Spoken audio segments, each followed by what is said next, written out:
और चलिए अब आगे बढ़ते हैं। 24 के चक्रवर्ती का वक्त हो चला है और सबसे पहले जिक्र करेंगे विधानसभा चुनाव का। विधानसभा चुनाव का दौर लगातार जारी है, लेकिन सबकी 24 की भी तैयारी है। समीकरण बनाए और बिठाए जा रहे हैं और इन सब पर हमारी भी पूरी तरीके से नजर है। आप देख रहे हैं 24 का चक्रवर्ती। सियासत की बिसात पर बिछी खबरों को सच्चाई की कसौटी पर परखने के बाद आपके सामने परोसे जाने वाला वो बुलेटिन जहां सिर्फ खबर नहीं बल्कि उसके हर एक पहलू की पूरी जानकारी हम आपको डिटेल में देंगे। सबसे पहले देखिए आज 24 के चक्रवर्ती में क्या कुछ खास रहने वाला है। सबसे पहले आज हम जिक्र करने वाले हैं मध्य प्रदेश में कांग्रेस के साथ सीटों पर सहमति नहीं बन पाने के बाद से समाजवादी पार्टी के सुप्रीमो अखिलेश यादव अलग ही राह पर निकल पड़े हैं। कभी गठबंधन को लेकर तंज तो कभी एक अलग ही गठबंधन बनाने का संकेत देने लगते हैं। दूसरी ओर कांग्रेस उनकी नाराजगी को दूर करने की कोशिश तो करती है, लेकिन अपने फैसले रोल आउट करने का संकेत तक नहीं देती। इन सब के बीच उत्तराखंड के केदारनाथ से आई एक चौंकाने वाली खबर, राहुल गांधी और वरुण गांधी की मुलाकात की एक खबर है। विश्वस्त सूत्रों के मुताबिक केदारनाथ में दोनों के बीच मुलाकात हुई है, लेकिन दोनों के बीच कोई राजनीतिक बात नहीं हुई। अब ये संयोगवश हुई मुलाकात या इसके पीछे कोई वजह है, कोई कुछ है खास? क्योंकि भारत 24 को अपुष्ट सूत्रों के जरिए जो जानकारी मिली है उसके मुताबिक वरुण अपने राजनीतिक सफर को बीजेपी की बजाय कांग्रेस के साथ बढ़ाना चाहते हैं। बीते दिनों यूपी कांग्रेस अध्यक्ष अजय राय ने भी ऐसे ही कुछ संकेत दिए थे। केदारनाथ की यात्रा बीते दिनों डिंपल यादव ने भी की थी, यानी लोकसभा चुनाव आते ही फिर से खुद को सनातनी दिखाने की तैयारी भी जारी है। इसके अलावा बात बिहार की जातिगत जनगणना पर भी तैयार किए गए आधारित आर्थिक सर्वेक्षण की करेंगे, जिसे बिहार विधानसभा के शीतकालीन सत्र से पहले दिन पेश किया गया है। तो डिटेल में इन तमाम खबरों का जिक्र करें, लेकिन सबसे पहले जो बड़ी खबर मिल रही है उसका रुख करते हैं। विधानसभा में नीतीश के स्टेटमेंट पर बवाल हुआ है। नीतीश ने अभद्र भाषा का इस्तेमाल किया। बीजेपी महिलाओं के लिए अभद्र भाषा का इस्तेमाल किया। नीतीश को सीएम बने रहने का अधिकार नहीं, बीजेपी की तरफ से ये प्रतिक्रिया। नीतीश पर बढ़ती उम्र का असर होने लग गया है। नीतीश कुमार ने महिलाओं के लिए अभद्र भाषा का इस्तेमाल किया, जिसके बाद ये बड़ी जानकारी बीजेपी की तरफ से ये पलटवार किया गया है। बीजेपी की तरफ से कहा गया कि नीतीश पर बढ़ती उम्र का असर साफ तौर पर देखने को मिल रहा है। दरअसल विधानसभा में नीतीश ने एक स्टेटमेंट दिया, जिससे बीजेपी ने कहा कि नीतीश ने अभद्र भाषा का इस्तेमाल किया, महिलाओं के लिए अभद्र भाषा का इस्तेमाल किया गया। नीतीश को सीएम रहने का कोई अधिकार नहीं और बढ़ती उम्र इसकी एक वजह है।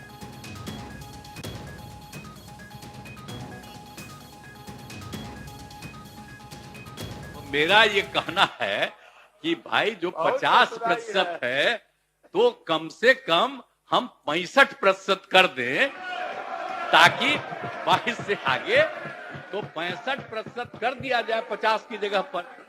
10% सुनिए ना, 10% अपर कास्ट का पहले से है तो 65 और 10 75, तो बचेगा 25। तो पहले 40 सबको फ्री था, अब 25 फ्री हो जाएगा। लेकिन बाकी का पिछड़ा और अति पिछड़ा की संख्या को भी कम से कम अब कुल मिलाकर के, और SC ST को जो 50 है उसकी जगह पर हम लोग 65 कम से कम कर दें, यह आप लोगों से परामर्श है।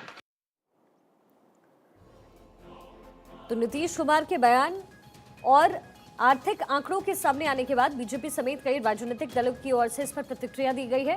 साथ ही नीतीश कुमार की कथित अश्लील टिप्पणी को लेकर के आरोप प्रत्यारोप का दौर भी शुरू हो गया है।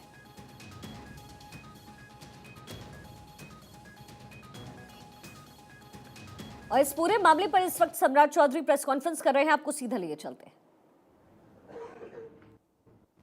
आज एक महत्वपूर्ण दिन था बिहार की राजनीति के लिए।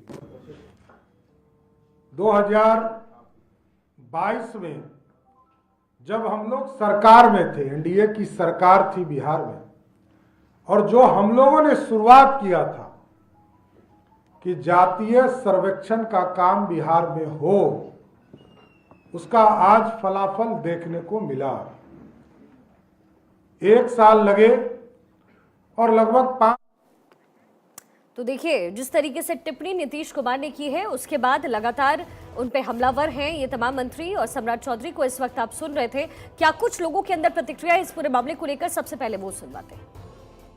गरीब स्वर्ण को आरक्षण 10% व्यवस्था की, और अगर सरकार बढ़ाती है आरक्षण तो हम उसके समर्थन में हैं। और माननीय प्रधानमंत्री जी तो गरीब स्वर्ण को भी आरक्षण दिया था और अगर आरक्षण का दायरा बढ़ता है तो भारतीय जनता पार्टी को कोई आपत्ति नहीं है, लेकिन इनके कथनी और करनी में अंतर है।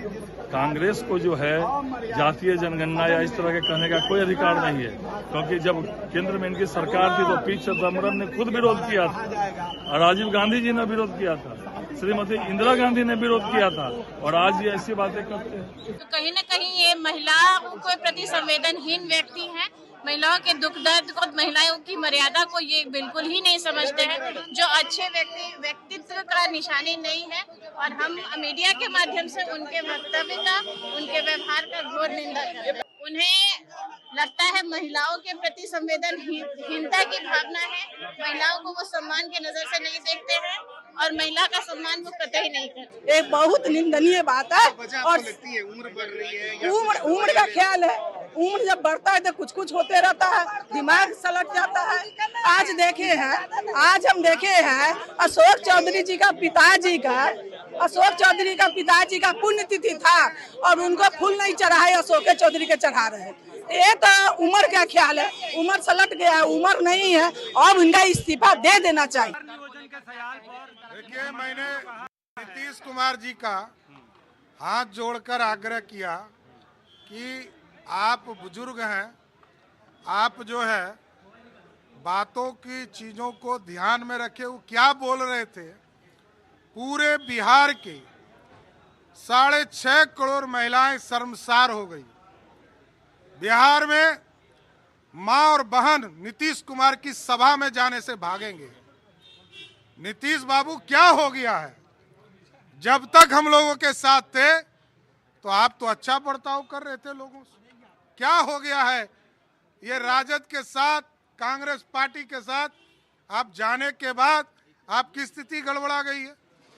दोनों सदन में जिस तरह उन्होंने कहा, हमारी जो बहनें माननीय सदस्य हैं वो तो शर्मसार हो गई। और इन सब के बीच अब आपको अमित शाह का वो बयान सुनवाते हैं जो उन्होंने 2 दिन पहले बिहार के मुजफ्फरपुर में राज्य सरकार पर निशाना साधते हुए कहा।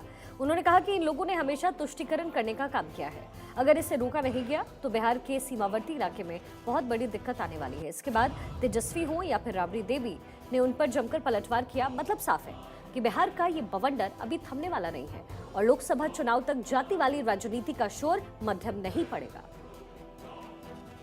मित्रों, सर्वे में क्या किया?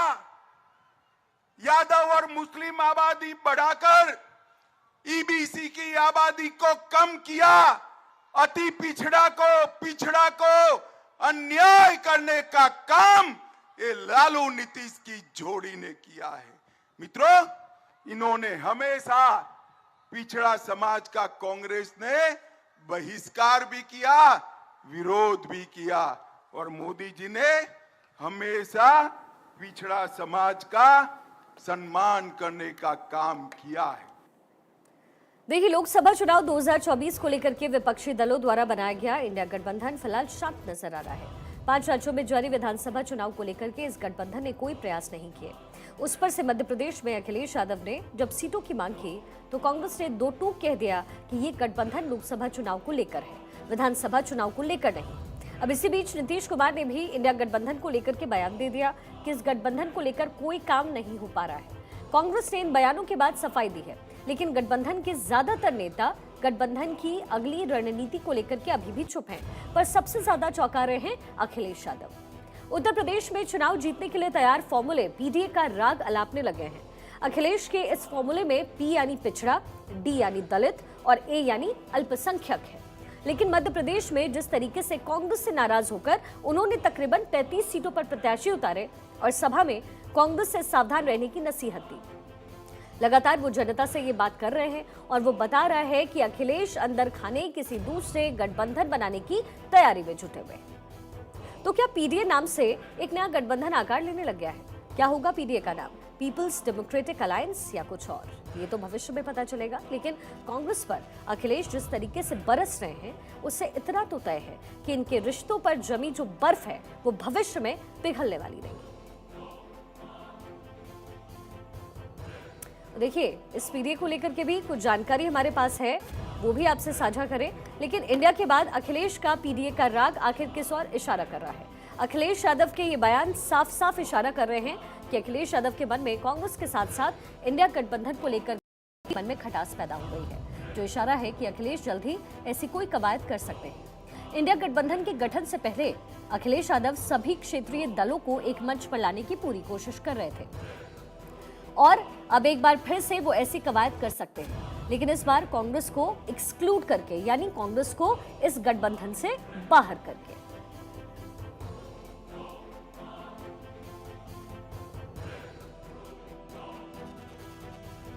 कि दो लोगों के बीच में राजनीति चल रही है, कभी बीजेपी, कभी कांग्रेस तो कभी बीजेपी। मैं आप लोगों से कहना चाहता हूं, जिन जिन प्रदेशों में किसानों की ताकत, गरीबों की ताकत, पिछड़े दलित आदिवासियों की ताकत एक हो गई है, वहां भारतीय जनता पार्टी का सफाया हो गया, कांग्रेस पार्टी का सफाया हो गया। और आपके यहां तो विचित्र परिस्थिति है कि दो ही परिवारों में सब कुछ बटा हुआ है। हम आपसे अपील कर रहे हैं, अगर दोनों दलों को आप गहराई से देखोगे तो कोई फर्क नजर नहीं आएगा। तो चलिए इसी के साथ 24 के चक्रवर्ती में आज के लिए बस इतना ही। आगे राज्यों की खबरों के साथ, यानी राजनीति के साथ मैं होंगी हाजिर। अब बने रहिए भारत 24 के साथ।